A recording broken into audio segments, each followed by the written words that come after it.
বাংলাদেশের ছাত্র জনতার আন্দোলনের সময় সহিংসতা, প্রাণহানি ও হতাহতের ঘটনায় জড়িতদের বিচার চায় জাতিসংঘ।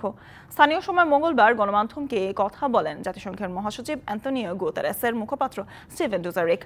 এছাড়াও মানবিক ও রাজনৈতিক অধিকার লঙ্ঘনের সঙ্গে জড়িতদের জবাবদিহির মুখোমুখি করা দরকার বলেও মন্তব্য করেন তিনি।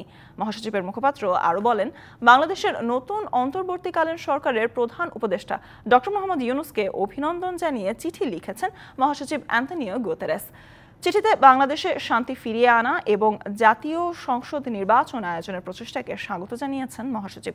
এছাড়া রোহিঙ্গা শরণার্থীদের কল্যাণ নিশ্চিত করার জন্য ডক্টর ইউনূসকে জোরালোভাবে আহ্বানও জানিয়েছেন মহাসচিব।